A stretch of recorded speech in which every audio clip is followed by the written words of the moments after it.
dire quelque chose, un petit commentaire sur le match? Alors, nous avons très bien commencé les premières 10-15 minutes. On a marqué le premier but qui est toujours très important. لعبنا كويس بدأنا المباراة بشكل كويس أول 10 دقايق أو ربع ساعة وجبنا الهدف الأولاني كان مهم جدا لسير المباراة. Après ces deux matchs avec beaucoup de duels, avec beaucoup de situations très serrées parce que c'était un autre adversaire qui a aussi fait jusqu'à ce moment-là des bons résultats.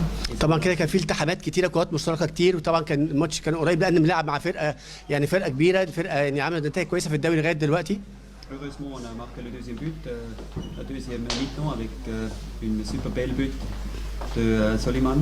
Et après le carton rouge, on a encore souffert. On a souffert.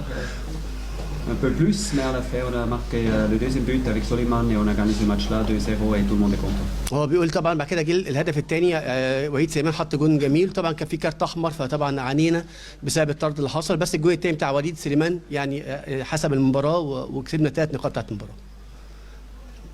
اتفضل فين. فيستاسيون. حاجه صح بس سؤالين. اول سؤال تبديل مراكز بعض اللعيبه ايمن اشرف لاعب باتريت هل هو متولي استمر في نص الملعب هل ده بسبب اجهاد اللعيبه ولا ده وجهه نظر؟ Parfois, il y a des joueurs qui jouent dans leur poste qui est pas comme Ayman Ashraf qui a joué arrière à gauche, bien qu'il est et Metwali a joué comme milieu défensif. Est-ce que c'est à cause des fatigues des autres joueurs ou bien vous essayez de faire une discussion? نجاوب بعد الأول. طب معلش السؤال طب اتفضل هيجاوب الأول. Répondez. هيجاوب الأول. Il y a plusieurs raisons, hein, ça c'est clair. D'abord, tous les joueurs doivent savoir comment il faut jouer avec des autres positions dans notre jeu, parce que ça c'est un jeu avec plusieurs joueurs, hein, c'est pas un sport individuel. Et en plus, ce sont des joueurs qui ont déjà joué ces positions. Et il faut aussi regarder qu'est-ce qui se passe si on a des blessés, si on a des suspendus. Aujourd'hui, on a vu, on a de nouveau un joueur qui va nous manquer. Le prochain match avec Rabia qui est maintenant suspendu. Et pour ça, de temps en temps, ce sont des tests. De temps en temps, ce sont des blessures. La fatigue, on a plusieurs raisons.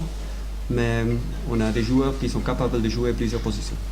هو السؤال كان في لعيبه لعبت مراكز غير مراكزها الاصليه زي ايمن اشرف لاعب باك ليفت ومتولي لاعب ديفندر وسط مدافع يا ترى ده بسبب الاجهاد ولا كان بتجرب اللعيبه فبيقول طبعا في كره القدم الحديثه لازم اللعيبه بتلعب في اكتر من مركز دي مش لعبه فرديه دي لعبه جماعيه كل لاعب المفروض يلعب في اكتر من مركز ويتقنه عشان احنا مش عارفين الظروف الجايه شكلها ايه ممكن يبقى في ارهاق ممكن في اصابات ممكن في غيابات زي ما النهارده شفنا رامي ربيعه خد كارت احمر خد انذار في كارت احمر مش هيبقى معانا الماتش الجاي يعني هيبقى ناقص الماتش الجاي فهنحتاج حد مكانه ففكره ان اللاعب بيلعب في اكتر من مركز ده بيساعدنا وبيدينا حلول. السؤال الثاني بس ديجيم كيستيون صالح جمعه خرج بتصريحات صحفيه لو سمحت ما نتكلمش في خارج خليه يكمل السؤال. لا il veut pas répondre à Salah Goma il dit non c'est pas اوكي خلاص اوكي مش مشكله ماشي يا فندم هو بيقول حاجه اوكي هيرد عليه مفيش مشكله اتفضل. صالح جمعه خرج بتصريحات قال ان كان في اضطهاد شويه او ما كانش في عدم مشاركه ليه Il avait une déclaration de Salah Goma, il a fait une déclaration à la presse, il a dit que vous étiez contre lui et vous n'avez pas du temps de jeu, il n'a pas participé avec vous. Et quelles sont vos remarques sur la déclaration de Salah? Ok. D'abord, moi je lis pas des journaux. Je me concentre sur le boulot que je fais avec les joueurs. Je suis toujours objectif. J'ai plusieurs joueurs dans le contingent. Je ne sais pas ce qu'il a dit, mais je sais que je décide toujours avec beaucoup de fair play. On a toujours deux parties, ça veut dire une partie est le joueur et le talent, l'autre partie est aussi mentalement et le comportement. Il était aussi déjà sanctionné par le club. Il y a des raisons pour lesquelles il est sanctionné. Et oui, j'aimerais pas parler trop de lui. Moi, je pense c'est mieux pour lui et pour tout le monde s'il va trouver un autre club. Et je le souhaite tout le bon là-bas. Et je me réjouis s'il a le succès là-bas avec le nouveau club. Et tout le monde est après content. Parce qu'avec nous et chez nous, j'ai choisi des autres joueurs que je trouve qui seront mieux que lui. طيب هو السؤال كان صالح جمعه كان خرج بتصريحات للاعلام يعني طبعا انت عارف التصريحات دي بترد تقول ايه عليها فبيقول انا اولا انا ما بقراش جرايد ما بتابعش الاعلام بس يعني التصريح قالوا لي على التصريحات اللي اتقالت انا اولا اي لعيب كره قدم عنده شقين شق تركيز ومركز في الملعب شق ذهني وشق فني وموهبه صالح عنده الجزء الفني لكن اعتقد بالنسبه لموضوع التركيز اعتقد النادي تم خصم يعني خصموا له مبلغ عشان ده فده بيبين هو اصلا ما كانش مركز انا مش هتكلم معاه انا اتمنى له طبعا حظ سعيد يلعب مع اي فرقه تانية واتمنى له النجاح لكن اعتقد الفتره الجايه مش هيكون ليه دور معانا فاتمنى له يروح اي نادي تاني ويحقق نجاح وانا هبقى سعيد لما اشوفه بيحقق نتيجه كويسه وبيلعب اداء كويس مع اي نادي تاني النهارده يا جماعه مفيش حاجات خارج رساله يعني احنا متشكرين ان هو Il vous remercie parce que vous avez répondu à cette question. مستر فايلر انا بحييه على الفوز اللي انتشر على الدوري الفرنسي وبحييه اكتر على تغييراته النهارده وادارته المباراه خاصه بعد الطرد وبحييه اكتر على رده على السؤال بالاسلوب ده هو ده النادي اللي احنا نعرفه سؤالي بس في الملعب شفت ازاي التصرف الفردي النهارده من رامي ربيعه اللي ممكن في لحظه عصبيه يكلف الفرقه خساره نقطتين او خساره خاصه ان عندنا المباراه اللي جايه بيراميدز مباراه تحتاج رامي ربيعه موجود فيها يعني تعقيبه على اداء الحكم. Tout d'abord, il vous félicite pour trois choses, pour le résultat, pour la victoire d'aujourd'hui, pour que vous avez géré le match après l'expulsion de Rami. Vous avez joué à 10, réduit à 10, et pour ce que vous avez répondu à la question qu'il vous savez réponse. Et la question, il y a la double question. La première question, comment vous voyez ce que va faire Rami Rabia, surtout que le prochain match c'est très important contre Pyramide, on a besoin de tous les joueurs. Et la deuxième question, qu'est-ce que vous pensez de l'arbitre aujourd'hui? Comment vous voyez la performance de l'arbitre? Ce qu'il m'a dit.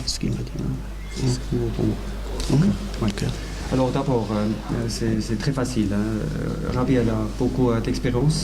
Il sait lui-même que le carton qu'il a pris, deuxième, n'était pas intelligent. Si tu as déjà un carton jaune, aussi si tu t'énerves, parce que peut-être c'était pas une faute ou une faute contre lui, mais tu peux pas faire ça ce qu'il a fait parce que il n'a pas donné une autre possibilité à l'arbitre de lui donner encore une fois un carton jaune. هو السؤال كان الشكر حضرتك قلت شكر عشان خاطر بيهنيه عشان النتيجه النهارده النتيجه اللي حققها وبيهنيه قدر يدير المباراه فنيا بعد الطرد من لعب 10 لعيبه وبيشكره عشان جاوب على السؤال بتاع صالح جمعه وبيساله يا ترى انت شايف التصرف بتاع رامي ربيعه الفردي اللي عمله واللي كلف الفرقه ان هيبقى في لعيب ناقص الماتش الجاي خاصه الماتش الجاي بيراميدز زي ما حضرتك بتقول ولعيبه الماتش جزء منه في دقائق منه ناقص لعيب ايه رايك في التصرف بتاعه فرد قال طبعا رامي ربيعه لعيب كبير وعنده خبرات وعارف هو طبعا التصرف بتاعه غلط ما كانش من الذكاء اللي هو عمله ان هو واخد كارت اصفر هو بس اعترض على القرار بتاع الحكم كان شايف ان هو مش صائب فيه فاعترض بس ان كنت واخد كارت اصفر المفروض تاخد بالك من تصرفاتك واكيد هو عارف ان هو اللي عمله ده غلط. Et deuxième question, d'abord tout, j'aimerais pas juger l'arbitre parce que ça c'est pas mon boulot. En tout cas, il n'a pas sifflé pour nous. Beaucoup des petites fautes, il a sifflé contre nous. Ça c'était l'impression que j'ai eue. Mais j'aimerais jamais critiquer l'arbitre parce que ça vaut pas la peine. C'est l'arbitre qui décide, il faut accepter les décisions de lui parce qu'on ne peut pas le changer. الجزء الثاني السؤال الثاني ايه رايك في اداء الحكم النهارده فقال انا اول حاجه ما بنتقدش الحكام ما بتكلمش على التحكيم مش شغلتي ان اتكلم على التحكيم بس انا شفت يعني وجهه نظري الشخصيه ان هو صفر علينا اخطاء اكتر ما صفر لينا بس انا برضو مش في مكان ان انتقد التحكيم وما بتكلمش على التحكيم يعني ده هو شغله وانا شغلي بعمله كمدير فني ماليش علاقه بالتحكيم.